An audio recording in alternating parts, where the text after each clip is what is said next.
अजय कालिंजर दुर्ग में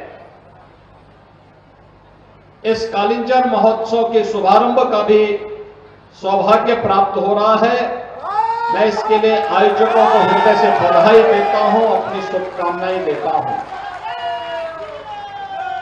भाइयों बहनों, ये पूरा क्षेत्र ऋषि मुनियों और दिव्य विभूतियों से जुड़ा हुआ क्षेत्र रहा है। अनेक ऋषियों, सिद्धों ने, संतों ने अपनी पवित्र साधना के माध्यम से इसे पवित्र किया। महर्षि वामदेव भारत की परंपरा के, ऋषि परंपरा के उन्हीं संतों में से एक थे, जिनके नाम पर बांदा जनपद बना। यहीं पर बगल में चित्रकूट है। चित्रकूट की महिमा को कौन नहीं जानता है। ऋषि मुनियों और दिव्य विभूतियों से अति प्राचीन काल से जुड़ा हुआ क्षेत्र भगवान राम के वनवास कालखंड का सबसे अभिन्न सहयोगी रहा है। भगवान कामतानाथ का आशीर्वाद जहां पर सदैव प्राप्त होता है। अनेक दिव्य महापुरुषों, ऋषि मुनियों, विदुषियों का वहां पर सानिध्य प्राचीन काल से ही हम सबको प्राप्त होता रहा है। और आज जब मैं बांदा जनपद में आया हूं तो वीरांगना दुर्गावती को कौन विस्मृत कर सकता है। भाइयों बहनों, बांदा के मेडिकल कॉलेज का नामकरण महारानी दुर्गावती जी के नाम पर ही हमारी सरकार ने किया है। महारानी दुर्गावती के नाम पर। मैं आप सबको इस अवसर पर कालिंजर महोत्सव के शुभारंभ के अवसर पर हृदय से बधाई देने के लिए आज यहां पर उपस्थित हुआ हूं। हमारा बुंदेलखंड विकास की प्रक्रिया के साथ जुड़े ये प्रधानमंत्री मोदी जी की हार्दिक इच्छा थी और मुझे प्रसन्नता है। जब मुख्यमंत्री 2017 में मैं बना था, पहली यात्रा पे मैं बुंदेलखंड आया था, तब भी श्री स्वतंत्र देव सिंह जी आज जो हमारे जल शक्ति विभाग के मंत्री हैं या मेरे साथ में थे, और तब मैंने कहा था कि बुंदेलखंड को जोड़ने के लिए यहां के विकास की धुरी हम बुंदेलखंड एक्सप्रेस वे बना करके करेंगे। और आज भाइयों बहनों, बुंदेलखंड एक्सप्रेस वे ने आपकी दूरी को प्रदेश से और देश से कम कर दी है। आज आप यहां से चित्रकूट से बैठेंगे, 5.5 घंटे में दिल्ली पहुंच जाएंगे, जो पहले एक कठिन कार्य था। हम चित्रकूट में यहां से 30 किलोमीटर की दूरी पर ही चित्रकूट में एयरपोर्ट देने जा रहे हैं। Defence corridor. और जहां पर बुंदेलखंड एक्सप्रेसवे समाप्त हो रहा है, वहां से लेकर के चित्रकूट तक उस पूरे भूभाग को लेकर के रक्षा उत्पादन के अनेक इकाइयों को लेकर के डिफेंस कॉरिडोर के निर्माण की कार्रवाई को करने जा रहे हैं, जहां पर बनी हुई तोपें जब गरजेंगी, पाकिस्तान अपने आप ही गायब हो जाएगा।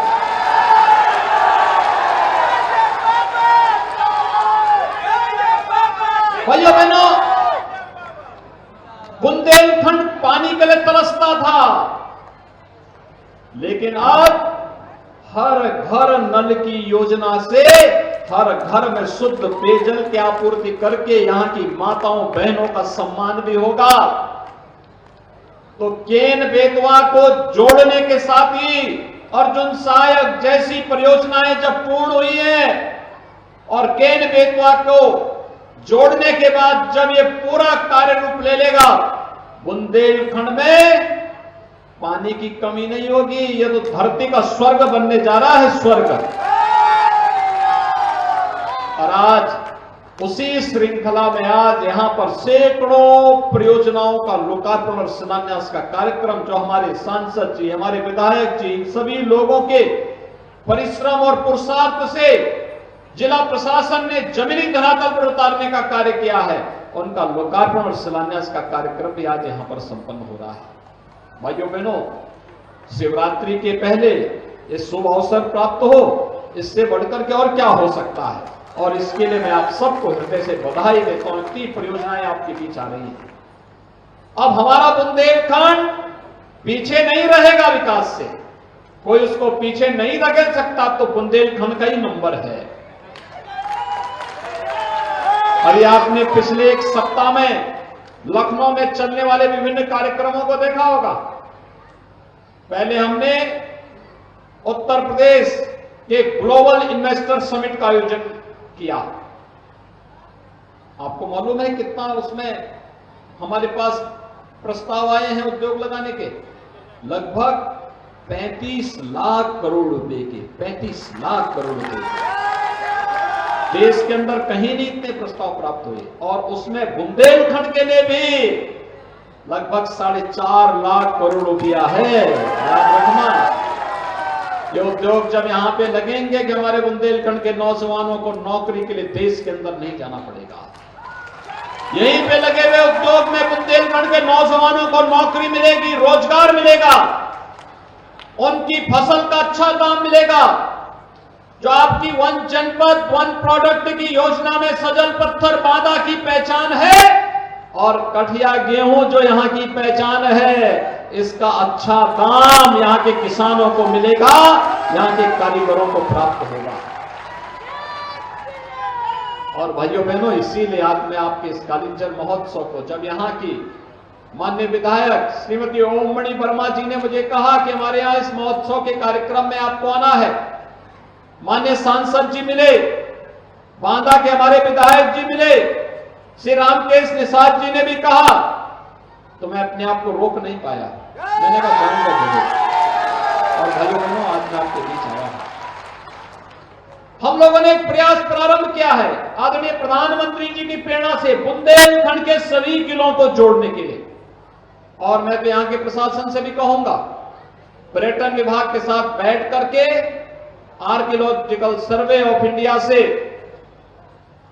एएसआई से यहां इस पूरे किले को पर्यटन विभाग ले और यहां पर होटल का संचालन करने की तैयारी करें। सभी किलों को जोड़ें, पर्यटन विकास की संभावनाओं को आगे बढ़ाएं। आज विकास के लिए पैसे की कमी नहीं है, लेकिन हमारी इच्छा है कि जो किले जर्जर अवस्था की ओर जा रहे हैं, इनके पुनरुद्धार की आवश्यकता है। चंदेल राजाओं ने कभी इन किलों को बना करके अजेय बनाया था। यहां के योद्धाओं ने मिलकर के इस अपने पौरुष और पराक्रम का परिचय दिया था। शेरशाह सूरी, जिसने हुमायूं को भागने के लिए मजबूर किया था, इस किले में आकर के पराजित हो गया। अंत में घायल होकर के उनको घायल अवस्था ही उनकी मौत का कारण भी बना। इस प्रकार के ऐतिहासिक पृष्ठभूमि से जुड़े हुए किलों को फिर से पुनर्जीवित करना, पर्यटन के बेहतर केंद्र के रूप में विकसित करना, यहां के युवाओं को गाइड के रूप में प्रशिक्षित करना, होटल उद्योग बना करके रेस्टोरेंट के माध्यम से, होटल के माध्यम से यहां पर व्यापक रोजगार की संभावनाओं को आगे बढ़ाना, यह आज की आवश्यकता है। और इसीलिए सरकार ने तय किया है कि हम सब यहां के बुंदेलखंड के जितने भी किले हैं, इन किलों को आपस में जोड़ करके बेहतर कनेक्टिविटी के माध्यम से पर्यटन की ढेर सारी संभावनाओं को हम बुंदेलखंड के अंदर बनाने का कार्य करेंगे। भाइयों बहनों, विकास का कोई विकल्प नहीं हो सकता। जिन लोगों ने जातिवाद की राजनीति के माध्यम से परिवारवाद को बढ़ावा दिया, बुंदेलखंड के लोगों को भय और दहशत में जीने के लिए मजबूर किया, बुंदेलखंड को बदहाल स्थिति में पहुंचाने का काम किया, यहां के संसाधनों को लूटने का काम किया। भाइयों बहनों, फिर से कभी भी ये परिवारवादी लोग, जातिवादी सोच के लोग, इनकी काली साया भी बुंदेलखंड की ओर न देखने पाए, इसके लिए आपको सतर्क रहना होगा। क्योंकि इनकी काली साया ने बुंदेलखंड के संसाधनों में लूट मचाई, बुंदेलखंड को विकास से वंचित किया। क्या ये बुंदेलखंड एक्सप्रेसवे पहले नहीं बन जाना चाहिए था? क्या यहां डकैतों का सफाया पहले नहीं हो जाना चाहिए था? क्या यहां पर इन किलों को आपस में जोड़ने का कार्य पहले नहीं हो जाना चाहिए था? और क्या आपस में यहां पर जल जीवन मिशन के अंतर्गत हमारी माताओं बहनों की जो पानी की समस्या थी, जो पानी उनको 2-2, 3-3, 5-5 मील दूर जाकर के पेयजल के लिए अपने सिर में बर्तन रख करके लेके आना पड़ता था, क्या ये पहले नहीं होना चाहिए था? होना चाहिए था। लेकिन भाइयों बहनों, ये परिवारवादी लोग, ये जातिवादी लोग इस सोच के साथ कार्य नहीं कर सकते थे। इनके लिए अपना परिवार ही सब कुछ था।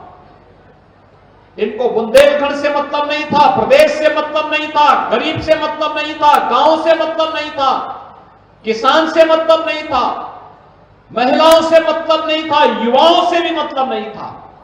आज हमारी सरकार तो 2 करोड़ युवाओं को टैबलेट और स्मार्टफोन देने जा रही है। प्रदेश के अंदर 2 करोड़ 60 लाख किसानों को प्रधानमंत्री किसान सम्मान निधि का लाभ मिला है। और यही नहीं, मैंने यहां पर अभी जब देखा है कि यहां पर आखिर अकेले बांदा जनपद में प्रधानमंत्री आवास योजना का लाभ कितना मिला है? भाइयों बहनों, मैं आपको आंकड़े बताऊंगा, आप भी चौंकेंगे।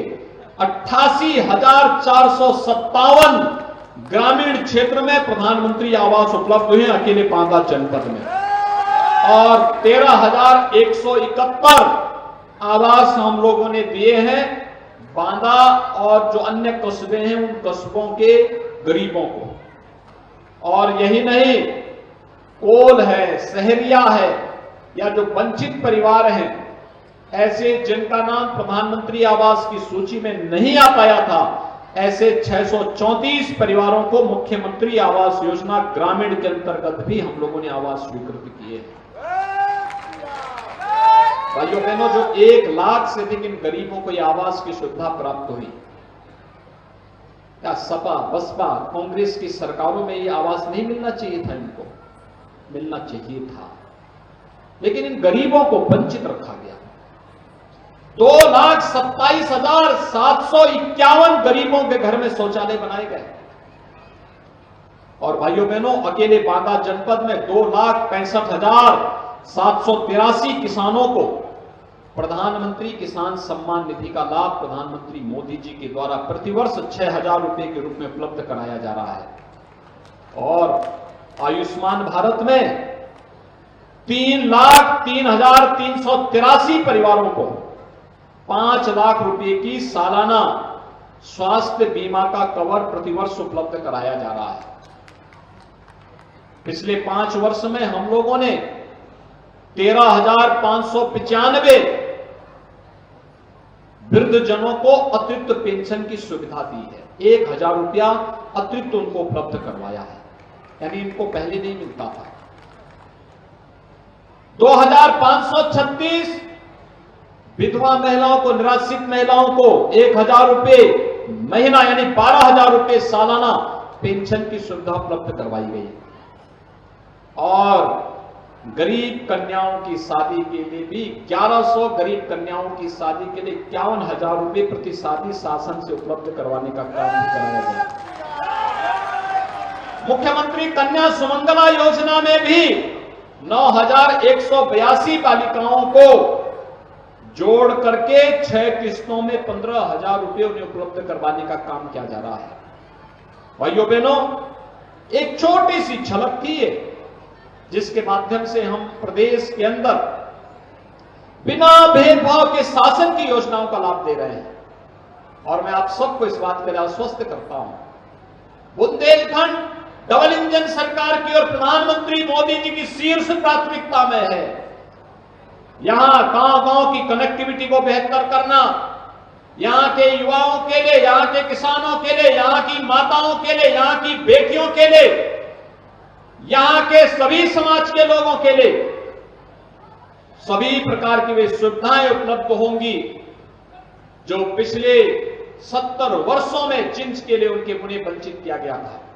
आखिर कोरोना कालखंड में आपने देखा होगा, फ्री में टेस्ट, फ्री में उपचार, फ्री में वैक्सीन और डबल इंजन की सरकार थी तो डबल डोज राशन की भी हर महीने उपलब्ध करवाने का काम सरकार कर रही है। भाइयों बहनों, यही होता है। जिन लोगों के लिए अपना परिवार ही प्रदेश था वे आपके हक पे डकैती डालते थे, और जिनके लिए प्रदेश ही परिवार है वे लोग शासन की योजनाओं को लेकर के आपके पास आ रहे हैं, और ये मंच इनके लिए प्रदेश ही परिवार है। इसीलिए इसमें से हर जनप्रतिनिधि संवेदनशील तरीके से विकास की योजना को लेकर के, शासन की योजना को लेकर के भी बिना भेदभाव के हर गांव, हर गरीब, हर किसान, हर नौजवान, हर महिला के पास पहुंचती है। मैं आज के अवसर पर कालिंजर महोत्सव के लिए आप सबको बधाई देता हूं। मैं यहां की विधायिका श्रीमती ओममणि वर्मा जी को, लोकप्रिय सांसद श्री RKS पटेल को और हमारे यहां के बांदा नगर के विधायक श्री प्रकाश द्विवेदी जी को, प्रदेश सरकार में हमारे जल शक्ति मंत्री, आप देखिए बुंदेलखंड पानी के लिए तरस रहा था तो हमने जल शक्ति मंत्री भी बुंदेलखंड के 2 लोगों को बनाया है। कैबिनेट मंत्री स्वतंत्र देव जी का पूरा जीवन बुंदेलखंड में व्यतीत हुआ,